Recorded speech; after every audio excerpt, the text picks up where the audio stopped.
بسم اللہ الرحمن الرحیم۔ 8ویں جماعت کے طلباء و طالبات السلام علیکم۔ آج ہم مطالعہ پاکستان کتاب صفحہ نمبر 2 پر نظریے کے ماخذ سورسز آف آئیڈیالوجی پڑھیں گے۔ سب سے پہلے یہ جان لیتے ہیں کہ نظریے کے ماخذ سے کیا مراد ہے۔ نظریہ کسی سوچ، کسی خیال یا کسی فکر کا نام ہے جس میں لوگوں کی زندگی کے مسائل کو حل کرنے کے لیے اور اس قوم کی ترقی کے لیے کوئی منصوبہ بنایا جائے، اسے ہم نظریہ کہتے ہیں۔ اور ماخذ سے مراد نکلنے کی جگہ یا حصول کا ذریعہ، یعنی کوئی چیز جب آتی ہے تو وہ کہاں سے آتی ہے یا کہاں سے اخذ کی جاتی ہے۔ نظریے کے ماخذ 5 دیے گئے ہیں۔ درج ذیل عناصر کی وجہ سے لوگوں میں نظریات کی تشکیل ہوتی ہے۔ تشکیل کا مطلب بننا۔ نمبر 1، مشترک مذہب یعنی کامن ریلیجن۔ مذہب محض چند عبادات کا مجموعہ ہی نہیں ہوتا، بلکہ وہ پوری معاشرتی زندگی پر گہرے اثرات رکھتا ہے۔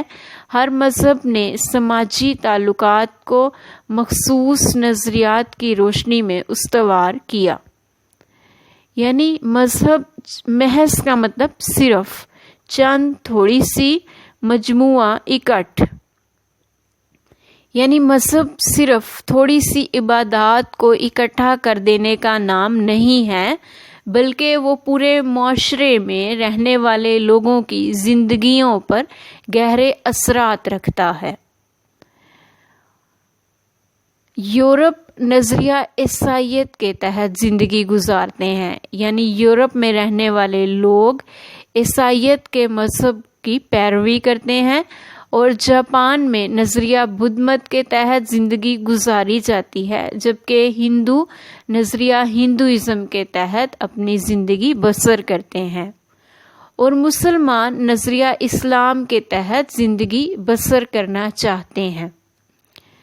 عزیز ساتھیو، مشترکہ مذہب میں ہمیں یہ بتانے کی کوشش کی جا رہی ہے کہ اگر کسی علاقے میں رہنے والے لوگ اور ان کا مذہب ایک ہوگا تو ان کے اندر جنم لینے والے نظریات بھی ایک جیسے ہوں گے۔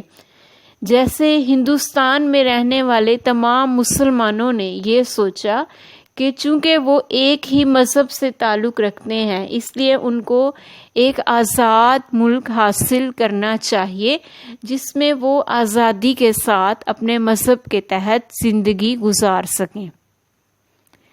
نمبر 2، مشترکہ نسل یا کامن ریس۔ مشترکہ نسل سے مشترک نظریات جنم لیتے ہیں۔ ایک ہی نسل کے لوگوں میں ہمدردی اور اخوت کے جذبات کا پروان چڑھنا عین فطری عمل ہے۔ مشترکہ نسل، مشترکہ یعنی ایک جیسی، نسل یعنی قوم۔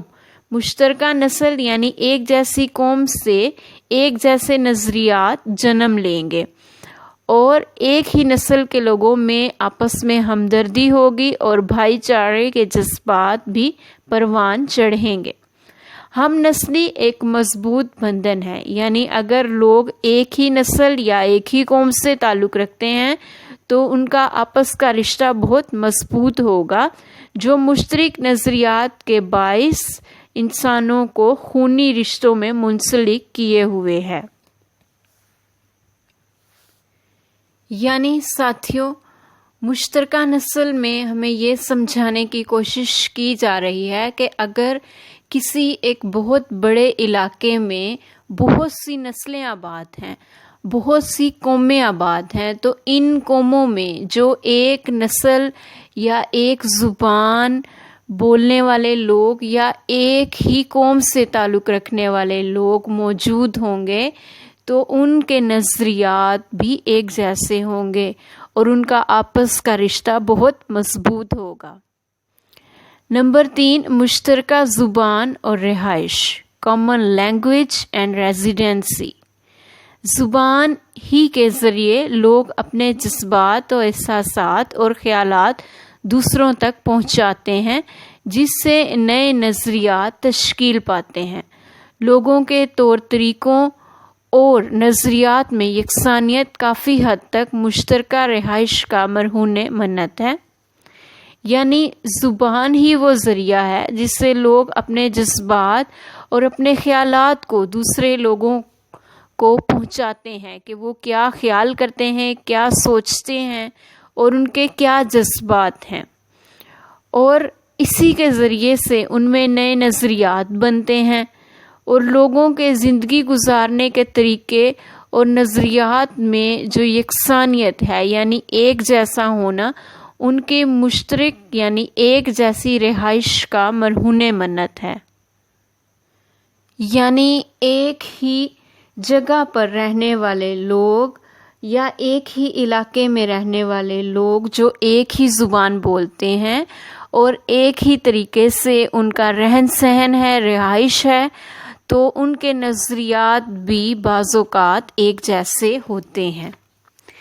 نمبر 4، مشترکہ سیاسی مقاصد یعنی کامن پولیٹیکل پرپسز۔ دور حاضر کی بیشتر قومیں اپنے مشترکہ سیاسی مقاصد اور سیاسی نظریات کی بدولت اپنی قومی زندگی کی بقا کے لیے آزادی حاصل کرنے کی کوشش میں لگی ہوئی ہیں تاکہ وہ مضبوط قوم کا روپ دھار سکیں۔ دور حاضر یعنی موجودہ دور، بیشتر یعنی بہت سی قومیں مشترکہ ایک جیسے سیاسی مقاصد، بقا یعنی قائم رہنے کے لیے۔ جی ساتھیو، اس میں ہمیں یہ سمجھانے کی کوشش کی جا رہی ہے، یعنی ہر علاقے میں رہنے والے لوگوں کے سیاسی مقاصد بھی مختلف ہو سکتے ہیں۔ اگر لوگ ایک جیسے ہوں گے، ان کی زبان ایک جیسی ہوگی، وہ ایک ہی نسل یا قوم سے تعلق رکھتے ہوں گے تو ان کے سیاسی مقاصد بھی آپس میں ملتے ہوں گے، اور اگر ان کے سیاسی مقاصد ایک ہیں تو یقیناً ان میں جو نظریات جنم لیں گے وہ بھی ایک جیسے یا یکساں ہوں گے۔ نمبر 5، مشترکہ رسم و رواج، کامن کسٹمز۔ ہر دور میں نظریات کی تشکیل میں مشترکہ رسم و رواج کا بڑا عمل دخل رہا ہے۔ مشترکہ رسم و رواج کی وجہ سے لوگوں میں ثقافتی اور فکری اعتبار سے نظریاتی ہم آہنگی پیدا ہوتی ہے۔ جی ساتھیو، اس میں ہمیں یہ سمجھانے کی کوشش کی جا رہی ہے کہ دنیا کے مختلف علاقوں میں مختلف زبان بولنے والے لوگ رہتے ہیں جو مختلف نسلوں سے تعلق رکھتے ہیں۔ اگر ان کے رسم و رواج مختلف ہوں گے اور ان کے رہن سہن کا طریقہ مختلف ہوگا تو ان کے نظریات مختلف ہوں گے، لیکن اگر ان لوگوں کے رسم و رواج اور رہن سہن کا طریقہ، ان کی زبان، ان کی رہائش ایک جیسی ہوگی اور ان کی تہذیب اور ان کا سوچنے کا انداز ایک جیسا ہوگا تو یقیناً ان لوگوں کے ذہنوں میں پائے جانے والے نظریات بھی ایک جیسے ہوں گے، ان میں ہم آہنگی پائی جائے گی۔ جی ساتھیو، آج ہم نے نظریے کے ماخذ کے بارے میں پڑھا کہ یہ کیسے جنم لیتے ہیں۔ ان نظریے کے ماخذ کو آپ اچھی طرح سے تیار کریں، اور اگر آپ کو کوئی مشکل پیش آئے تو اس ویڈیو کو بار بار دیکھیں اور سمجھنے کی کوشش کریں۔ اپنا بہت خیال رکھیں۔ شکریہ۔ اللہ حافظ۔